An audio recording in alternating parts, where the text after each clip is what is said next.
Popeyes Louisiana Kitchen is known today as a $7 billion global powerhouse, the victor of the most violent food war in internet history. But for nearly 50 years, its core identity was defined by a strange, persistent mediocrity.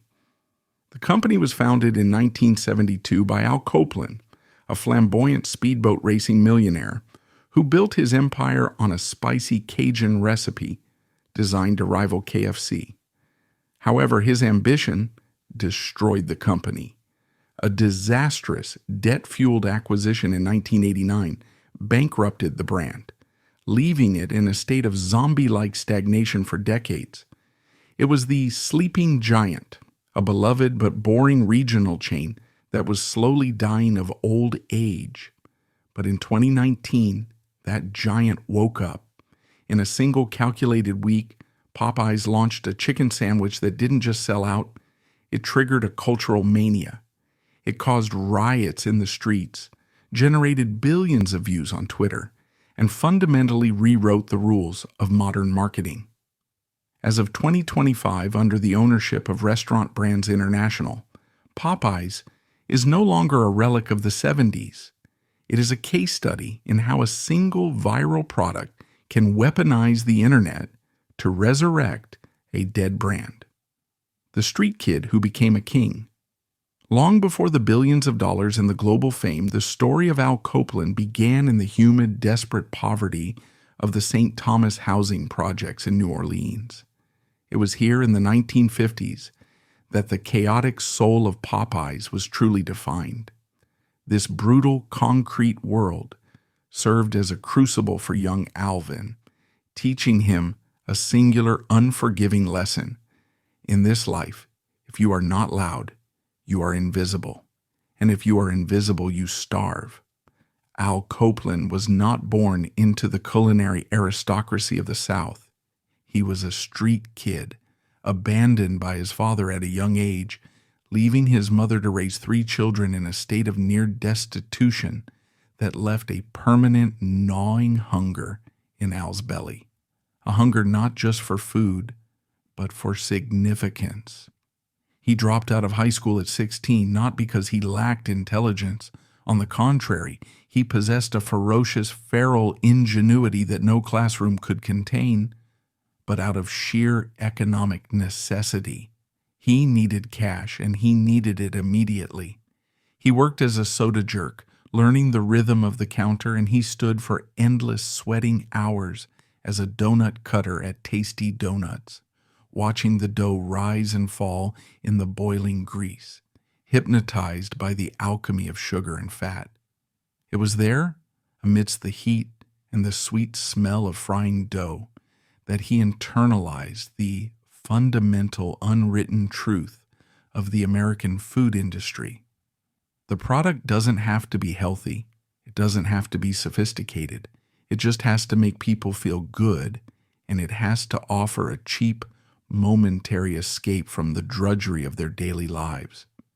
By 1972, at the age of 28, Copeland had clawed his way out of the projects to a modest stability by owning a single donut franchise. Yet he was consumed by a restless, burning envy every time he looked out his window. Across the street, he watched the cars lining up bumper to bumper for Kentucky Fried Chicken.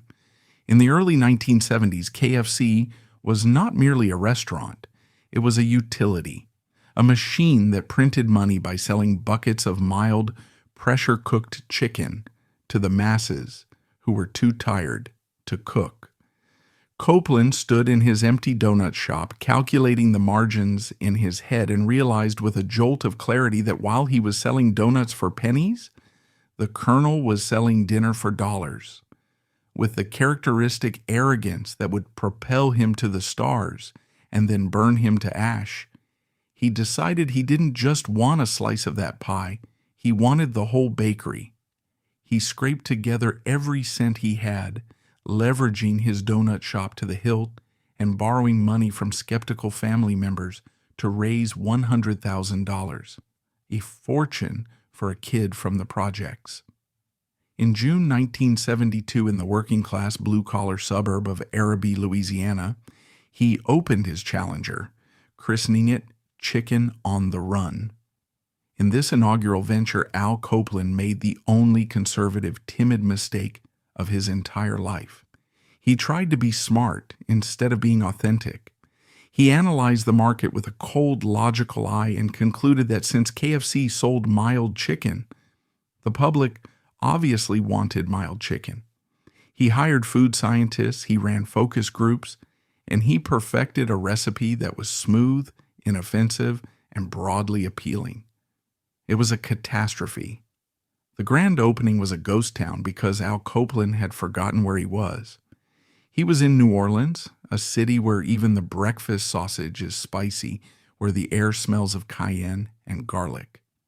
The locals took one bite of Copeland's mild, focus-grouped bird and spat it out, viewing it as a boring, pale, soulless imitation of the Colonel. The silence in the empty store was deafening, a physical weight that crushed his spirit. As days turned into weeks with non-existent revenue, Copeland found himself staring at the ceiling at night, facing the visceral, nauseating shame of insolvency and the terrifying prospect of returning to the housing projects as a failure before he was even 30. It was in this crucible of total humiliation that the true Al Copeland emerged, for a cornered Copeland didn't surrender. He attacked. Realizing he had committed the cardinal sin of New Orleans by being boring, he shut the store down. He locked the doors. He retreated into the kitchen, not as a businessman, but as a mad scientist fueled by rage and desperation. He threw out the mild recipe. He threw out the market research. He turned instead to the aggressive, dangerous flavors of his heritage, the Cajun flavors that the corporate world had deemed too risky for the mass market. He began working with cayenne pepper not in pinches, but in handfuls. He mixed it with onion powder, garlic, white pepper, black pepper, and paprika, creating a marinade that didn't just coat the skin, but injected the heat deep into the meat, down to the bone. He reworked the batter, abandoning the soft, pressure-cooked texture of KFC for a formula that would fry up into jagged, craggy shards of crunch designed to shatter in the mouth. He created a sensory experience that was loud, spicy, and unapologetic. He knew he couldn't reopen. As Chicken on the Run, that name smelled of failure. He needed a name that matched this new aggression. He had been watching the gritty crime thriller The French Connection in theaters, and he was captivated by the character of Jimmy Popeye Doyle, a rough, rule-breaking, relentless cop who got results by any means necessary. That was the energy he wanted. He reopened the store with a hand-painted sign that read, "Popeye's Mighty Good Fried Chicken." The transformation was magical, almost spiritual. It was as if he had unlocked a secret code in the DNA of the local population. The smell of the cayenne hit the street, thick and intoxicating, and people stopped. They tasted it, and their eyes widened at the burn, a good burn, a flavorful burn. The lines didn't just form, they snaked around the block. People waited for hours in the Louisiana humidity for a box of this chicken. Sales skyrocketed from a few $100s a week to thousands, and the profit margins were staggering. Copeland had discovered a blue ocean in the fast food wars: spicy. He had proven that the public didn't just want to be fed, they wanted to be awakened. Emboldened by this resurrection, Copeland didn't just expand, he exploded. In 1976, he began franchising, but he didn't do it with the corporate discipline and legal precision of McDonald's. He did it with the chaotic handshake energy of a street hustler. He sold franchises to friends, to family members, to anyone who walked in with cash and a dream. He wrote agreements on napkins. He expanded without a supply chain, constantly scrambling to find enough cayenne pepper to feed the beast he had created.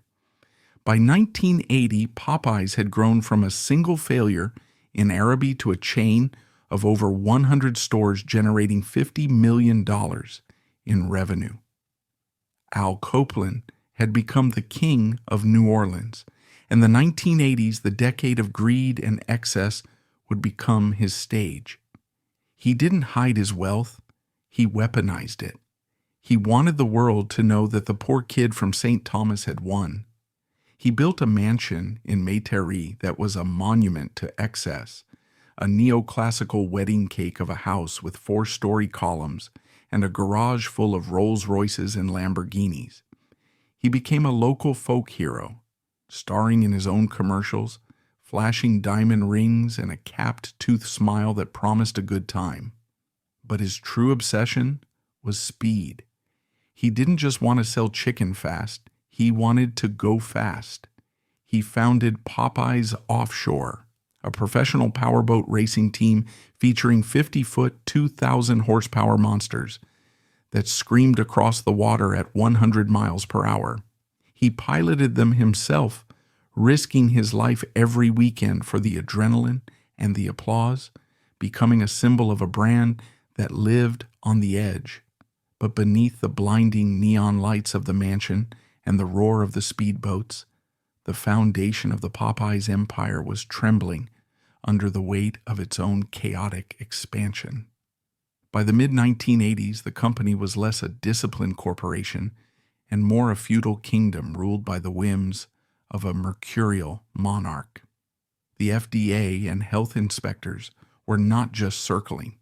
They were constant, unwelcome guests, perpetually concerned about the food safety implications of a spicy Cajun product being prepared in hundreds of loosely regulated kitchens across the country. The franchisees, the men and women who had bought into Copeland's dream with their life savings, were screaming for support, for supply chain organization, for a coherent marketing strategy that went beyond Al Copeland flashing his jewelry on television. They wanted order.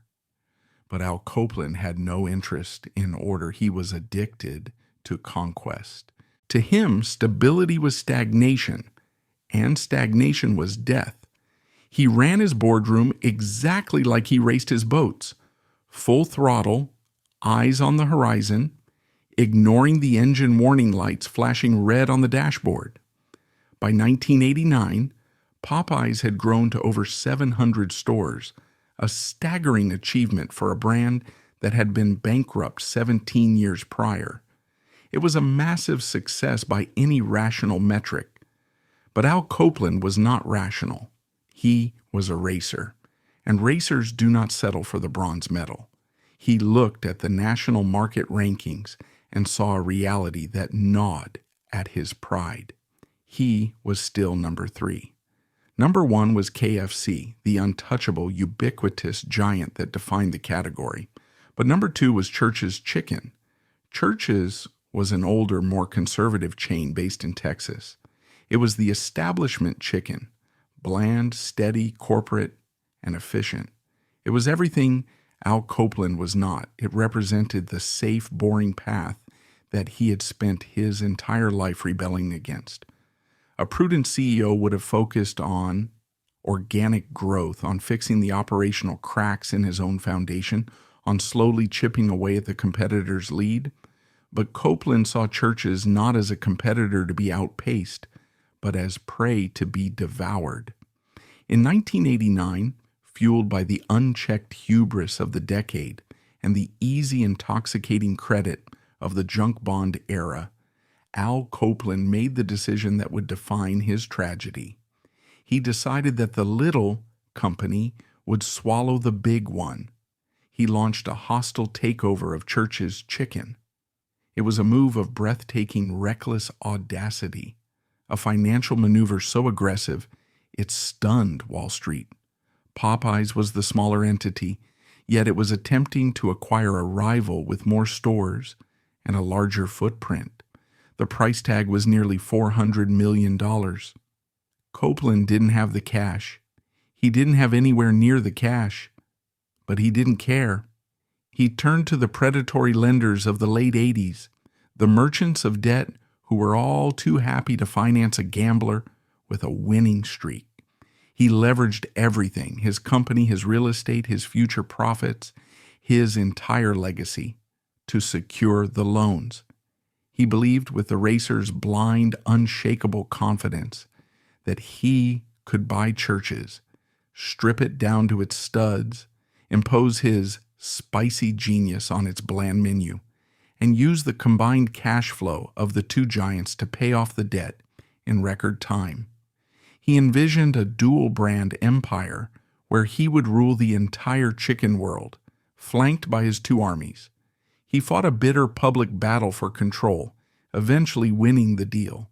He bought churches. Overnight, Al Copeland became the CEO of the second-largest chicken empire on the planet, commanding over 2,000 locations. He stood on the deck of his speedboat, the master of all he surveyed, the poor kid from the St. Thomas projects who had conquered the corporate world. He had the mansions, the cars, the fame, and the chicken, but he had made a fatal, irreversible miscalculation. He had bought the body of churches, but he hadn't bothered to check its health. As soon as the deal closed and the adrenaline faded, the cold reality set in. Churches was not a healthy cash cow waiting to be milked. It was a sick animal. Its sales were declining, its stores were dirty and neglected, and its franchisees were in open revolt against management. Furthermore, the Synergy Copeland had promised the banks the idea that he could simply sell spicy Popeyes chicken in churches' stores was a fantasy. The customer bases were different. The operational systems were incompatible. And then the ultimate disaster struck. The financial tide went out. The roaring economy of the 1980s slowed, and the interest rates on his massive mountain of junk bond debt began to tick upward, compounding daily. The Prince of Spice was about to learn a lesson that no amount of cayenne pepper could mask. Debt is a patient predator. It doesn't care about your speedboats. It doesn't care about your flavor. It doesn't care about your childhood dreams. It just wants to be fed. And Al Copeland, standing atop his mountain of debt, had finally ran out of food. The billion-dollar mistake. The party in New Orleans ended not with a whimper, but with the deafening crash of a gavel.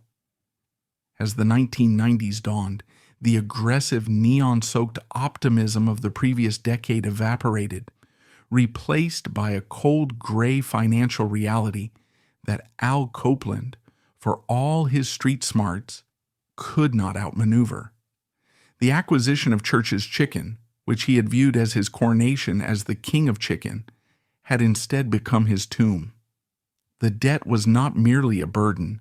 It was a living thing, a voracious monster that demanded to be fed millions of dollars in interest payments every single month, money that the combined chaotic operations of Popeyes and Church's simply did not have. The synergy he had promised the bankers, the idea that he could seamlessly merge a premium Cajun brand with a discount Texas brand, had proven to be a hallucination.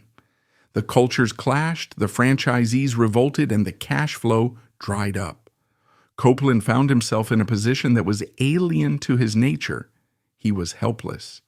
He spent his days not on speedboats, but in conference rooms filled with grim-faced lawyers and creditors who viewed him not as a visionary, but as a liability to be liquidated. In 1991, the inevitable finally happened. Al Copeland Enterprises, the parent company of the second-largest chicken empire on earth, filed for bankruptcy protection. It was a personal and professional tragedy of Shakespearean proportions. Al Copeland, the high school dropout who had clawed his way from the St. Thomas housing projects to the pinnacle of American wealth, was being stripped of his creation in slow motion. The court battles were vicious and humiliating. The creditors, a consortium of faceless banks and investment firms led by the Canadian Imperial Bank of Commerce, argued that Copeland's extravagant lifestyle and reckless management were the root cause of the collapse. They wanted him gone.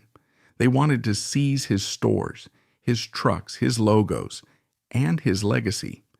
And in the end, the court agreed. A settlement was reached that effectively exiled the king from his own kingdom. A new bland corporate entity was formed to take over the assets, named with almost insultingly generic corporate speak, AFC Enterprises. Al Copeland was out. He lost control of the board, he lost control of the operations, and he lost the right to make decisions for the brand that bore his nickname. But Al Copeland, even in the depths of his defeat, proved that he was the smartest man in the room. Years earlier, in a moment of paranoid genius or perhaps incredible foresight, he had made a decision that would become the stuff of business school legend. A poison pill so potent it would force the new owners to pay homage to him for the rest of his life. When he created the spice blend for Popeyes, that distinct nose-clearing cloud of cayenne, garlic, and paprika that made the chicken addictive, he had never actually transferred the ownership of that specific recipe to the public company.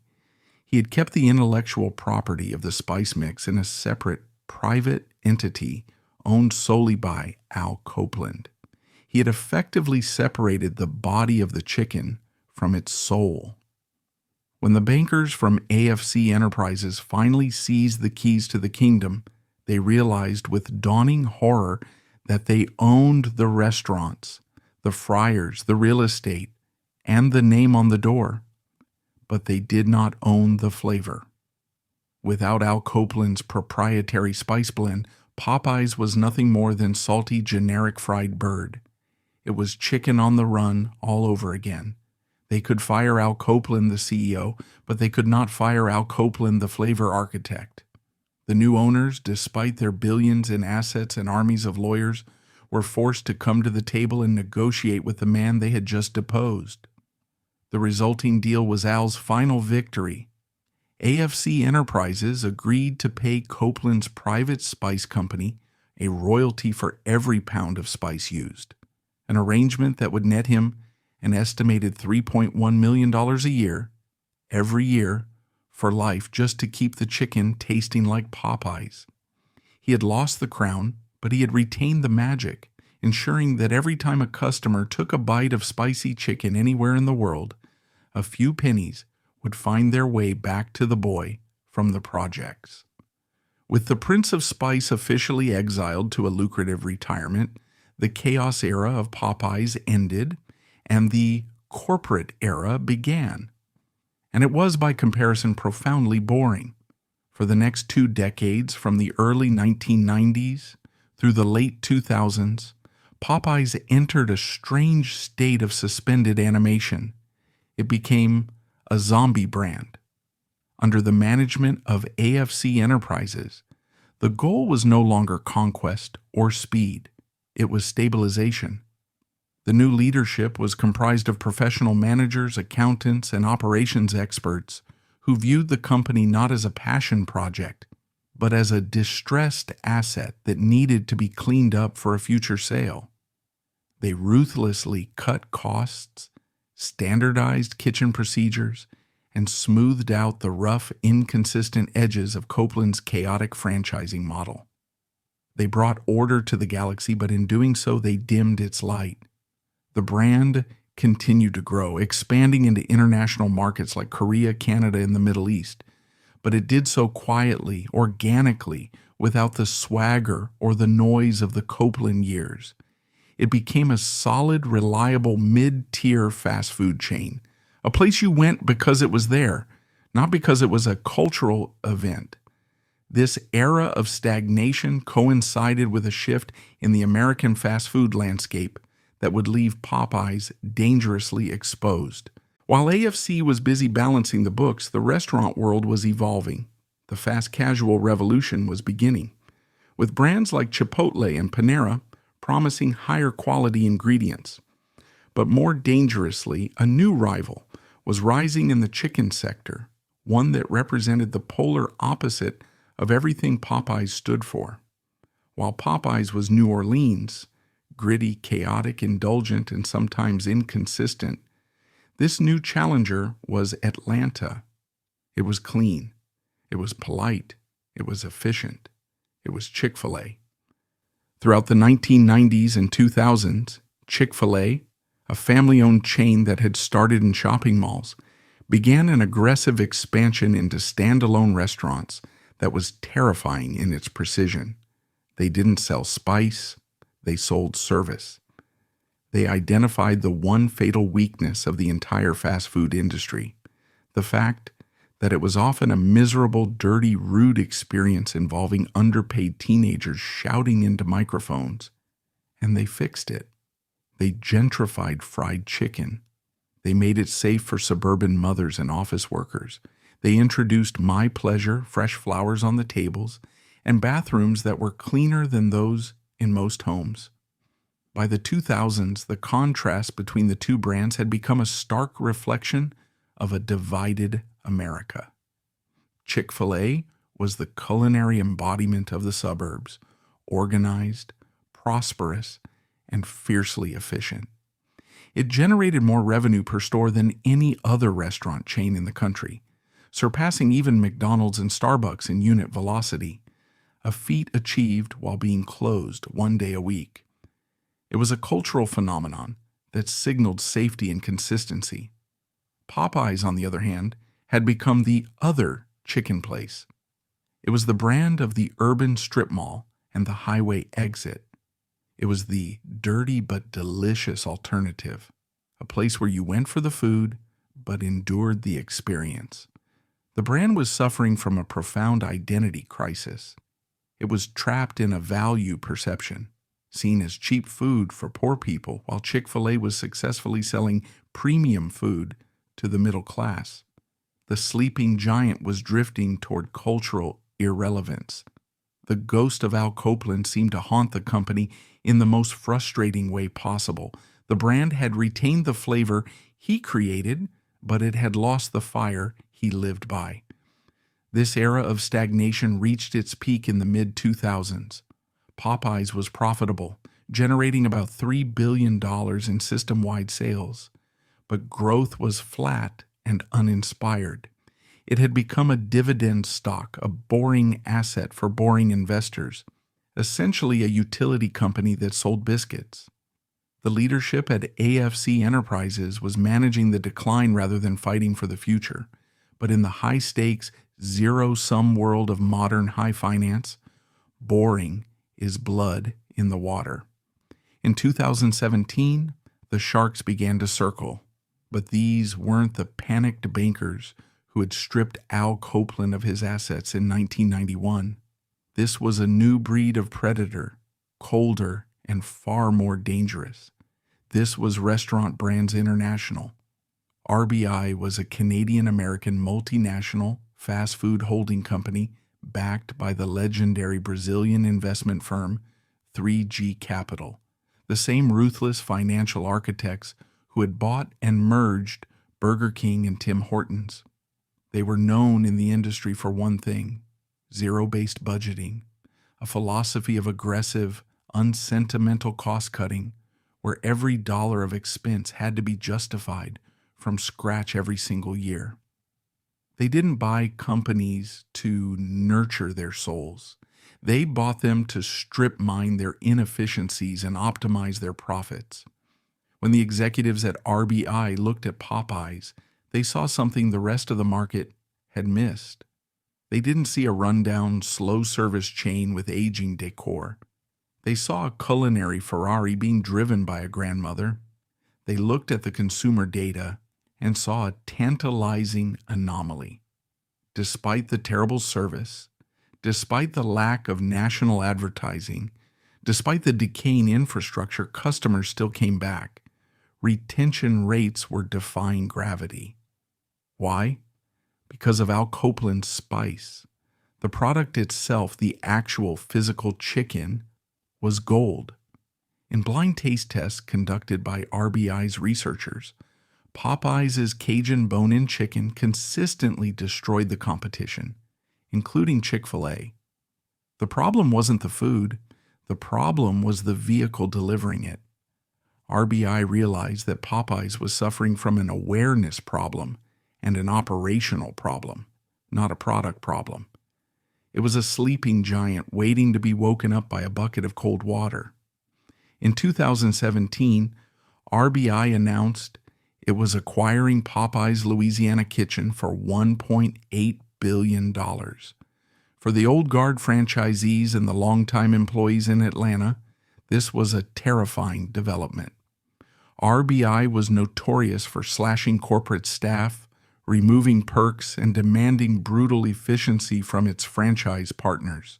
They feared that the unique New Orleans soul of the brand would finally be extinguished by spreadsheets and cost-cutting measures.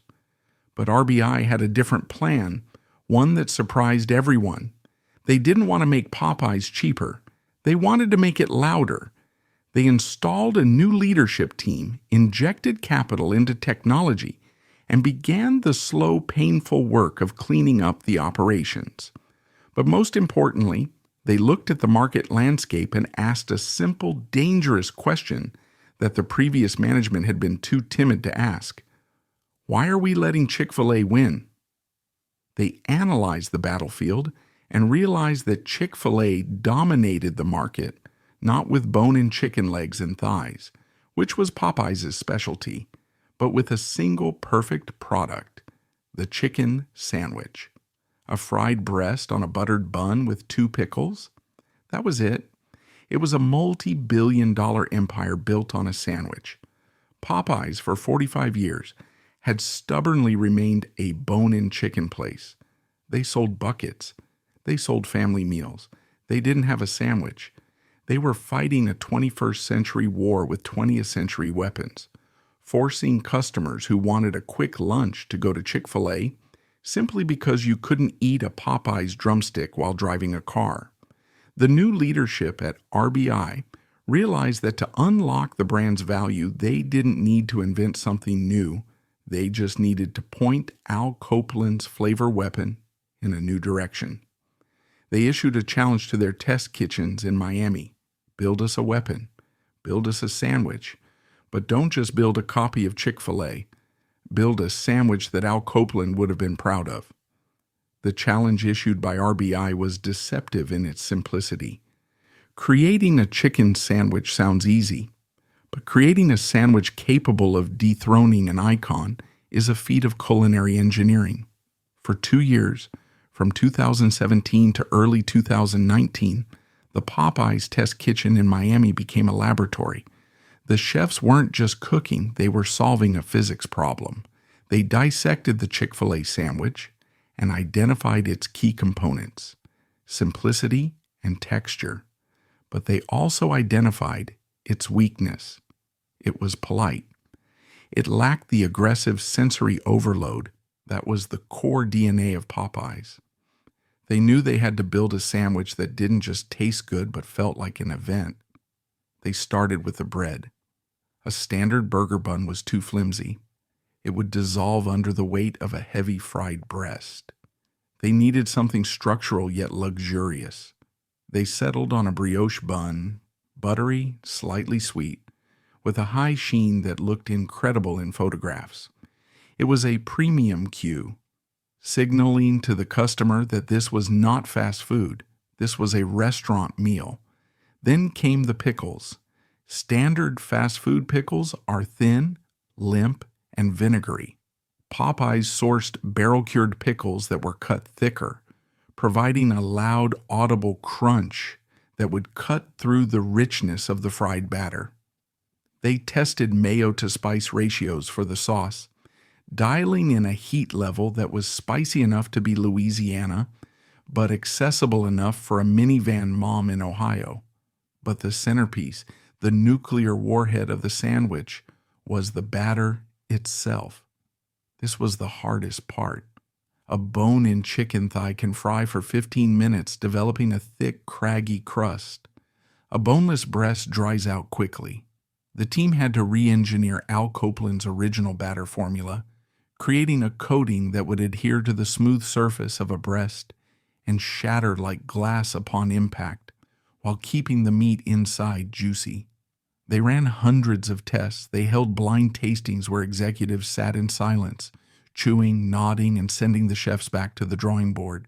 They were obsessed with the crunch factor. They wanted a sandwich that was loud. By early 2019, the weapon was finally ready. It sat on a tray in the test kitchen, steaming hot, smelling of butter and cayenne, looking deceptively simple. It was just a bun, a piece of chicken, 2 pickles, and sauce. But inside that simplicity was a calculated assault on the market leader. It was bigger than a Chick-fil-A sandwich. It was crunchier. It was cheaper. And, crucial to the RBI strategy, it tasted expensive. It was a luxury product at a fast food price point. The leadership at RBI looked at the final product and knew they had something special. But they also faced a daunting reality. They had a great product, but they had a terrible reputation. To the average consumer, Popeyes was still the slow place. If they launched this sandwich using the traditional method, buying millions of dollars of TV ads begging people to try it, they would fail. They didn't have the money to outshout Chick-fil-A. They needed a different kind of noise. They needed to bypass the traditional media gatekeepers and speak directly to the culture. They decided to launch the sandwich quietly, almost stealthily, into a few test markets. The results were promising, but not explosive. It was good, but it wasn't news. They needed a spark. They needed a moment. They realized that they couldn't just sell the sandwich. They had to sell the conflict. They had to tap into the simmering cultural tension between the polite Chick-fil-A and the chaotic Popeyes. They prepared for a national rollout in August 2019, stocking up on what they thought was a generous supply of ingredients, enough to last until October. They believed they were prepared for a hit. They had absolutely no idea that they were standing on the beach, watching the tide go out, completely unaware of the tsunami that was forming on the horizon. The sleeping giant was about to wake up, and the world was about to learn that in the age of the internet, a sandwich could be more powerful than a bomb. The Chicken Sandwich Wars. By the sweltering summer of 2019, the weapon was loaded, aimed, and ready to fire. In the stainless steel test kitchens of Miami, the RBI leadership and the Popeyes culinary team had finalized the recipe that had taken 2 years of obsessive engineering to perfect. It was a masterpiece of industrial food design, a weaponized caloric bomb chemically engineered to shatter the competition. The team had perfected every variable, from the 12-hour marinade to the structural integrity of the brioche bun, creating a product specifically designed to destroy the Chick-fil-A sandwich. But in the modern era, having a superior weapon is not the same as winning a war. You have to know how to fire it. The traditional playbook for a fast food launch in 2019 was expensive, predictable, and safe. You buy millions of dollars of television ads. You put up billboards on every highway. You send out coupons in the mail. And you essentially beg people to come and try your new product.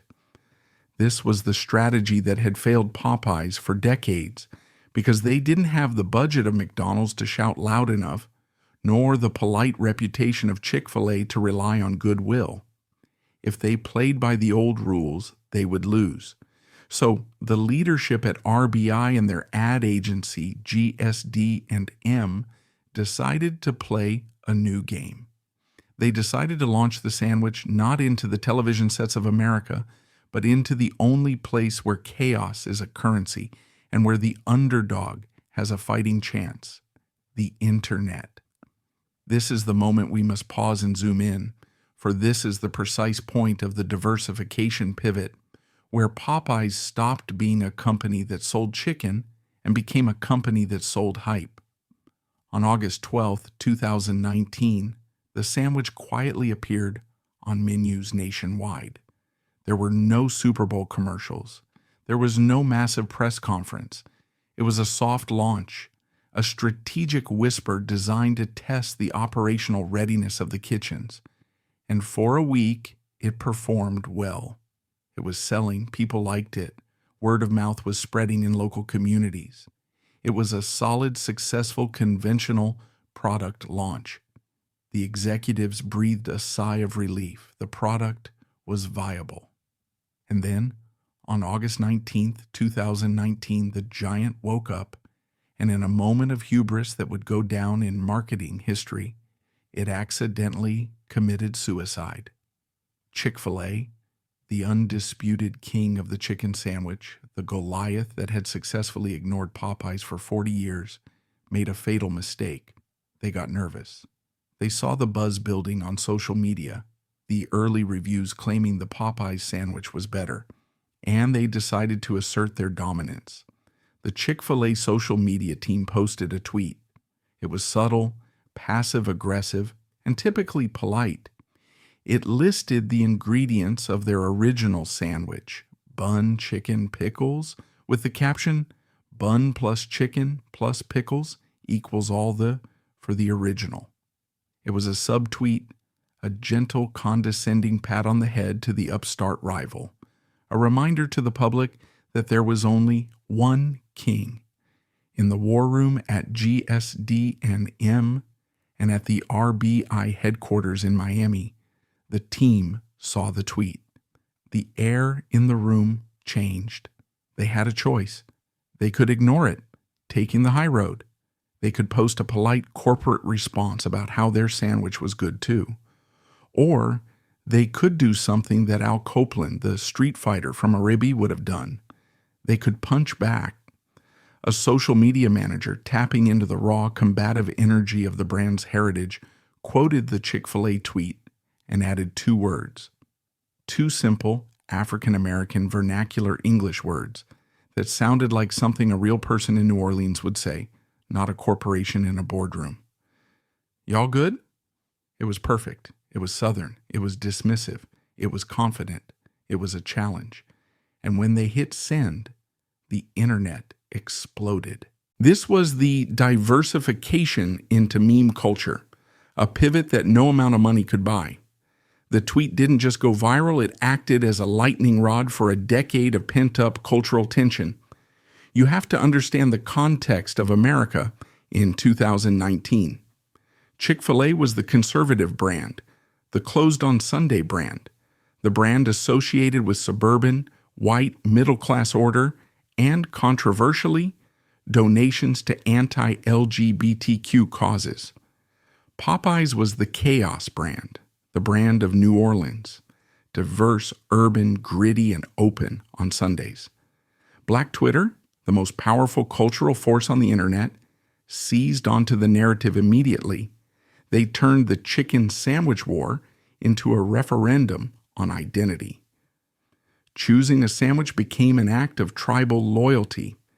If you were cool, if you had taste, if you were part of the culture, you ate Popeyes. If you were boring, if you liked bland food, you ate Chick-fil-A. The effectiveness of this pivot was terrifying in its speed. Within 48 hours, the tweet had hundreds of thousands of retweets, but the digital likes were converting into physical action at a rate that no algorithm could have predicted. The hype beast culture that drove sneaker drops had suddenly been applied to a $3.99 sandwich.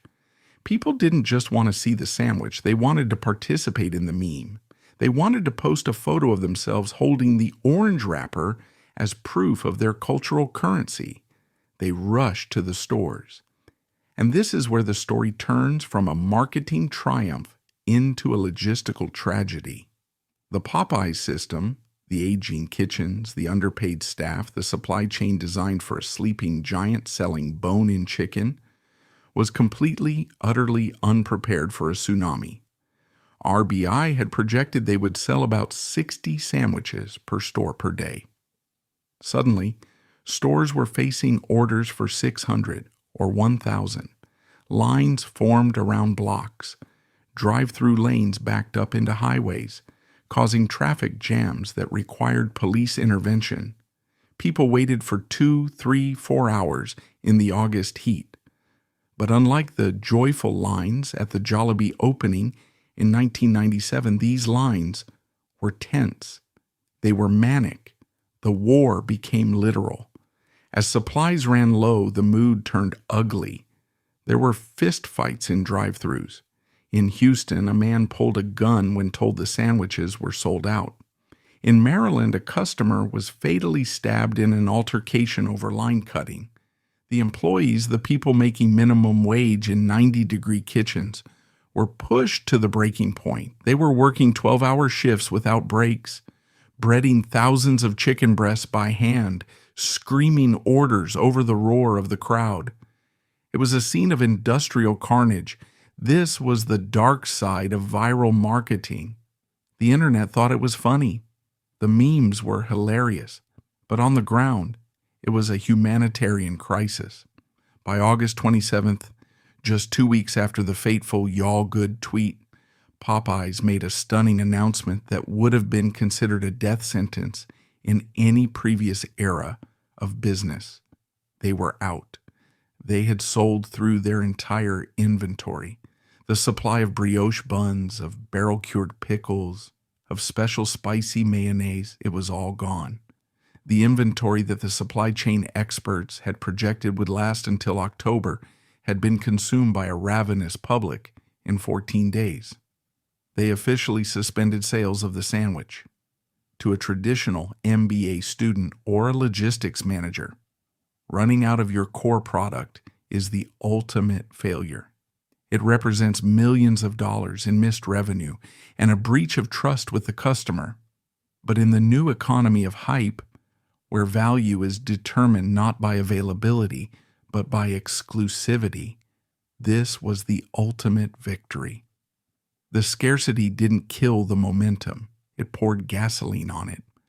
By announcing they were sold out, Popeyes accidentally turned a $3.99 fast food item into a grail object, elevating it to the same cultural tier as a Supreme brick or a limited edition Yeezy sneaker. The sandwich was no longer just lunch. It was a collector's item that you couldn't have.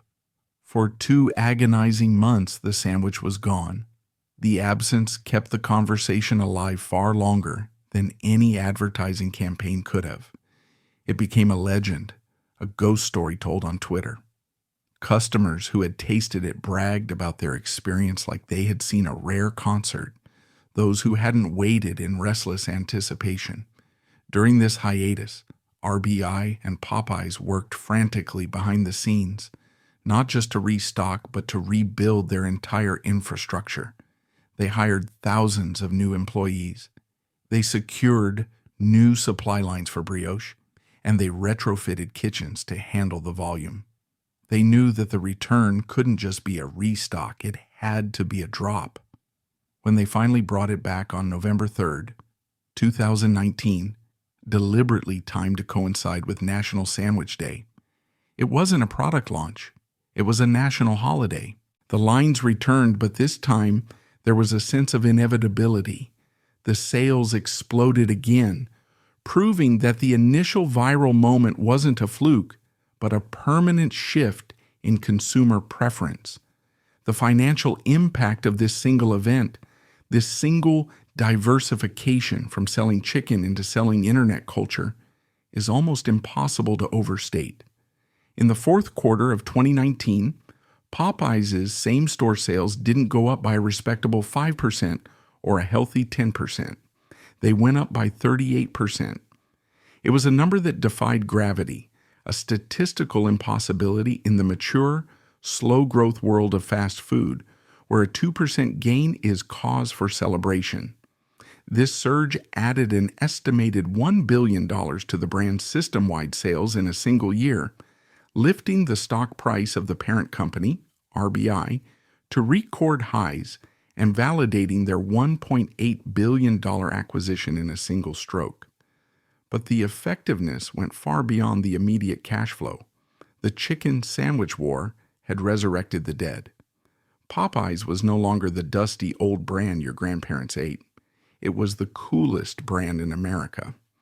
It had successfully captured the elusive Gen Z audience that every corporation was desperate for, proving that a 47-year-old recipe could beat $1 billion ad budget if you knew how to speak the language of the internet. The impact rippled through the entire industry like a shock wave. McDonald's, Burger King, KFC, the titans of the industry panicked. They saw their market share eroding, not because their food had changed, but because the cultural conversation had left them behind. They scrambled to launch their own premium chicken sandwiches, sparking a years-long arms race of brioche and pickles.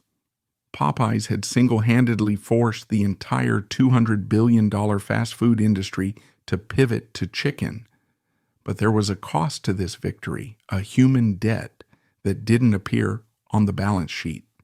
The internal drama of 2019 was not in the boardroom, it was in the kitchen.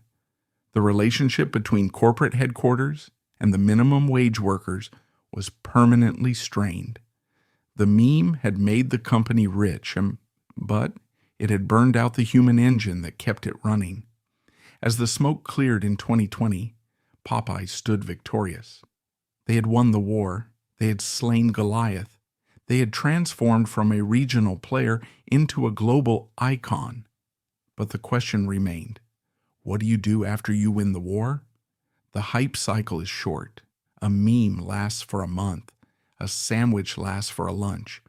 To build a permanent empire, to justify the valuation RBI had placed on them, they needed to turn this momentary explosion into a permanent, global machine. They needed to take the chaos of 2019 and turn it into the order of the next decade. As the calendar turned to 2020 and the immediate frenetic hysteria of the chicken sandwich wars began to settle into a steady, profitable rhythm, the leadership at Restaurant Brands International faced a new, arguably more difficult challenge. They had successfully conquered America, but the United States is a saturated market. The real prize, the engine of future growth for any modern conglomerate, lay overseas. The problem was that the chicken sandwich war was a distinctly American phenomenon. It relied on the specific cultural context of U.S. politics, the nuances of Black Twitter, and a shared understanding of Southern food culture. A teenager in Shanghai or a family in Bangalore didn't care about the feud between Chick-fil-A and Popeyes. They just wanted lunch. To become a truly global titan, to justify the billions invested, Popeyes had to learn to leave its cultural baggage at the border. It had to take the New Orleans soul and translate it for a world that had never heard of Al Copeland. This marked the beginning of the Global Blitz era, a massive capital-intensive push to turn Popeyes from a U.S.-centric chain into a global ubiquity rivaling KFC. The spearhead of this invasion was China. In 2023, Popeyes re-entered the Chinese market with a revamped strategy and a massive ambition to open 1,700 stores in the next decade. But this wasn't the gritty, chaotic Popeyes of Araby. The new flagship store in Shanghai was sleek, modern, and neon-lit, designed to appeal to the hyper-connected, fashion-conscious Chinese youth. Here, the hype wasn't about a Twitter feud. It was about jazz and heritage. They positioned Popeyes not as a fast food joint, but as a premium lifestyle brand, a slice of exotic Americana. They weren't selling a meme. They were selling jazz music and colorful Instagrammable store designs. It was a masterclass in rebranding, stripping away the grit of the 1970s and polishing the soul until it shined like a luxury good. Simultaneously, the brand launched an aggressive offensive into India, a market that has famously broken many Western fast food chains. Here, the challenge was not marketing, but chemistry. Al Copeland's spice profile was legendary in Louisiana. But in the land of spices, it was just a starting point. The RBI culinary teams had to engage in a delicate act of glocalization. They couldn't just drop the American menu into Mumbai. They had to respect the local palate, which demanded a different kind of heat, more complex, more aromatic, and, crucially, a robust vegetarian menu. They introduced the Cajun veggie burger and rice bowls that catered to local tastes while retaining the shatter crunch texture that was the brand's signature. This expansion proved that the brand had finally matured. It was no longer the rigid, stubborn company of the 1990s that failed in foreign markets because it refused to adapt. It was now a flexible, intelligent organism, capable of keeping its Cajun heart while changing its skin to match the environment. Back in the United States, the chaos of 2019 was being systematically paved over with the order of digital infrastructure. RBI knew that they could not rely on another viral miracle to drive sales in 2024 or 2025. The hype addict had to go to rehab. They invested hundreds of millions of dollars into their digital ecosystem, building a loyalty app designed to convert the millions of curious customers who had downloaded it during the sandwich wars into habitual users. They gamified the experience, offering points for biscuits and data-driven discounts. They were trying to turn the fanatical emotional energy of the sandwich line into a predictable cold stream of data. By 2024, digital sales had become a massive chunk of the business, stabilizing the volatility that had defined the Copeland era. The system-wide sales grew to nearly $7 billion, a testament to the power of combining a viral product with operational discipline. As we arrive in 2025, the transformation is complete.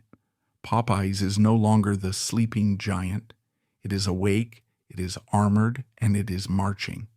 The 3,000th store in North America has opened.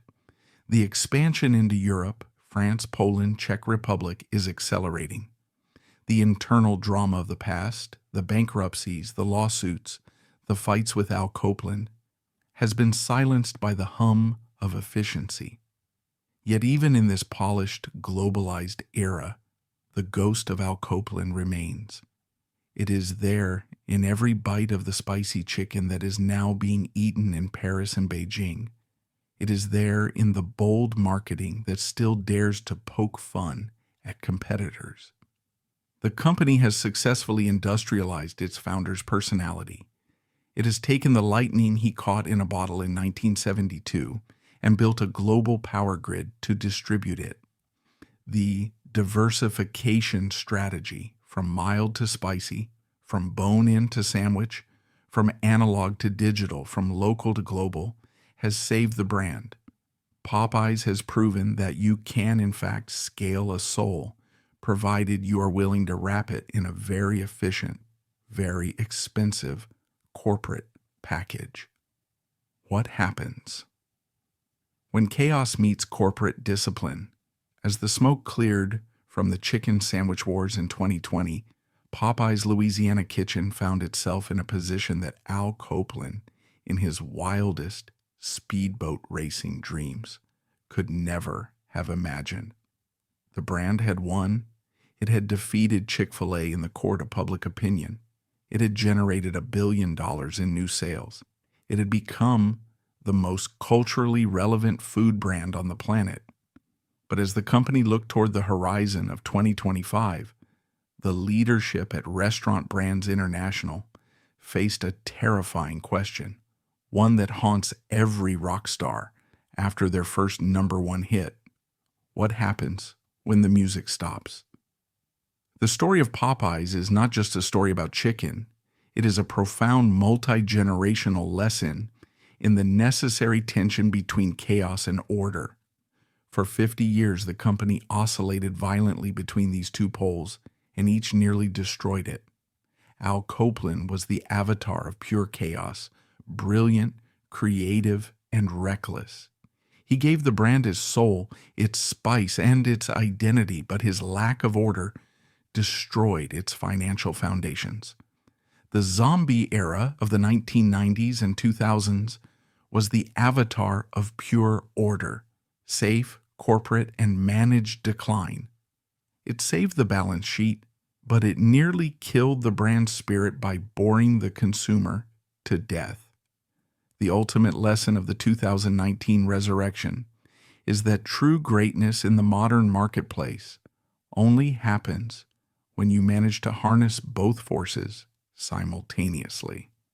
The chicken sandwich was a product of extreme order, 2 years of rigorous scientific engineering in a test kitchen to create a perfect object, launched with a strategy of extreme chaos, a single provocative tweet that set the internet on fire. The lesson for any modern brand is that you cannot plan a viral moment, but you must be operationally perfect enough to survive one when it strikes. The second, and perhaps most emotional lesson, is the vindication of Al Copeland's ghost.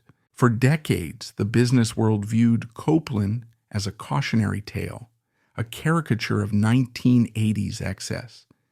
He was the man who flew too close to the sun, the man who bankrupted his own empire because he couldn't stop spending, the man who valued flash over substance. But looking back from the vantage point of 2025, we see a different truth. Copeland's stubborn refusal to compromise on flavor, his insistence on a complex, spicy, expensive marinade in a world that rewarded bland, efficient food, was the only asset that actually mattered.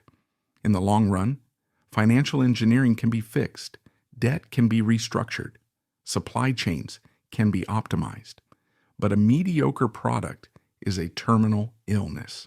The reason Popeyes survived its bankruptcy, survived its zombie years under AFC, and survived the onslaught of the Chick-fil-A juggernaut is simple.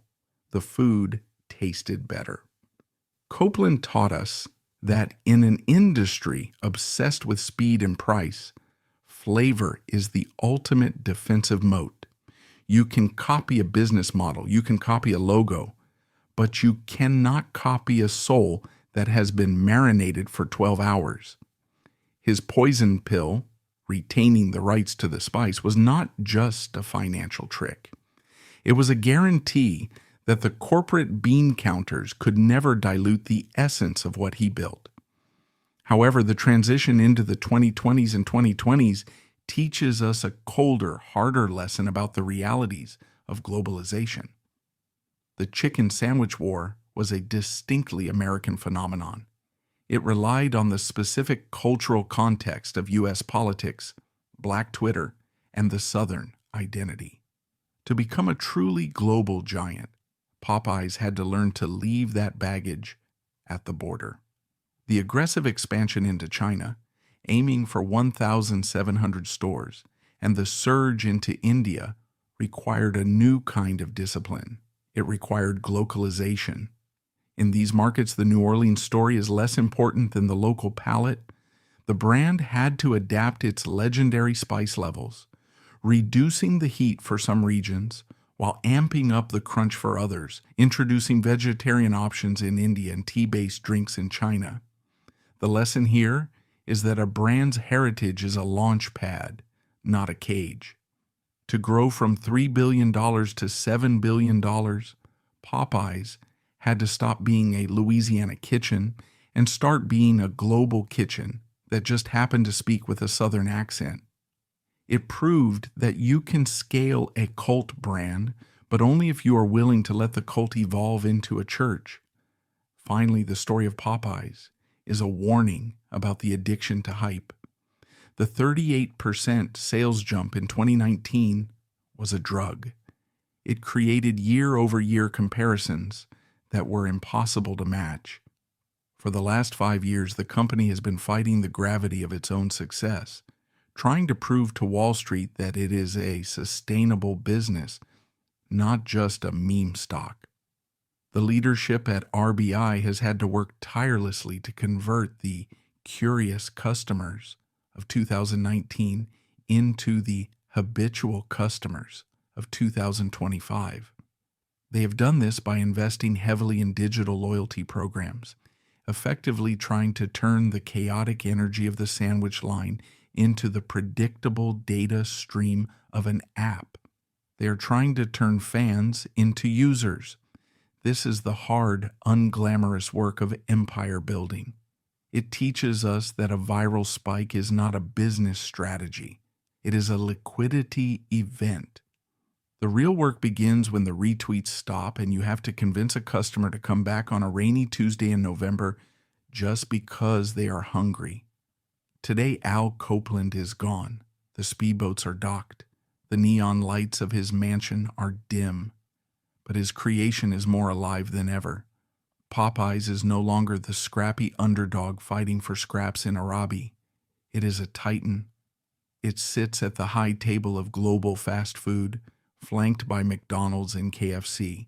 It has the capital of Wall Street, the efficiency of 3G capital, and the footprint of a conqueror. But if you walk into a store in Shanghai or London or New York and you take a bite of that chicken, you can still taste the echo of 1972. You can taste the cayenne. You can taste the stubbornness. You can taste the chaos. The ultimate lesson of Popeyes is that corporate efficiency can scale a business, but only human passion, messy, expensive, unreasonable passion, can create something worth saving. The sleeping giant is awake and it will never sleep again.